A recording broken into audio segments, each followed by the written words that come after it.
It's an enormous pleasure to welcome you to this series of discussions on digital citizenship. These past few weeks have been a strange, unsettling time for Europe's families. Parents who can work from home have found themselves trying to be a worker and a carer, a cook and a teacher, and all of that at once. Key workers have been worrying on how to keep their families safe, while they do the essential work which the rest of us depend on. And we're all trying to keep our children healthy, mentally and physically, in spite of the huge changes that they're having to deal with. It hasn't been easy, but families have risen to the challenge. They have relied on the things that have always made families strong: love and respect, teamwork and care. But many have also been able to turn to digital technology to fill some of the gaps that our physical isolation creates. Digital education has kept children in touch with learning. Young people who have to stay inside for most of the day have found ways to stay busy. Not just movies and games, but new activities like online gym classes or museum visits. These things just wouldn't have been possible a few decades ago.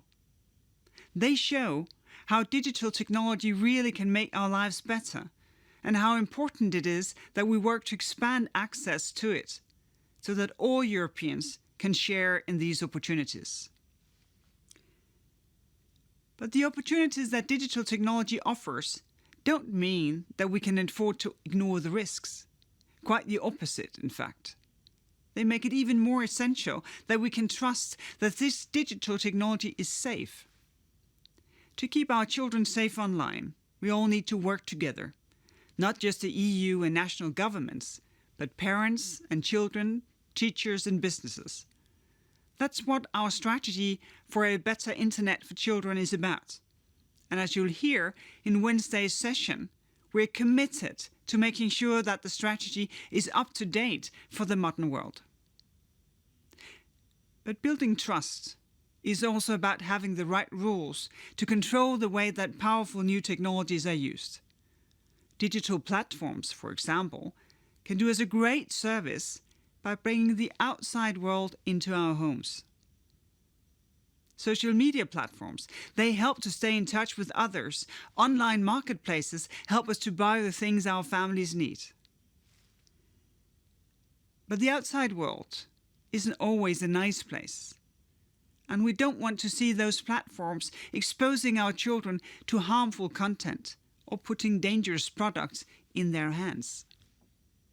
That is why, in our work on a new Digital Services Act, we're looking at whether the time has come to give platforms new legal responsibilities. Trust is also the key that unlocks the huge potential of data and artificial intelligence.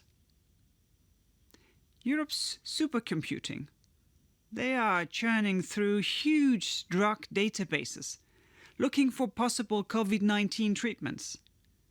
Contact tracing apps could help track the virus as it spreads.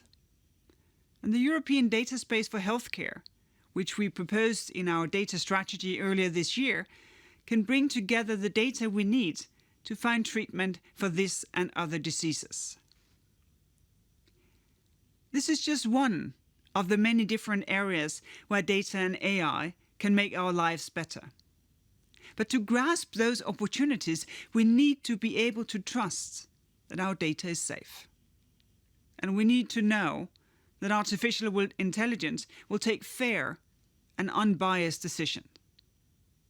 This is why our data strategy looks at ways to give people more control of their data.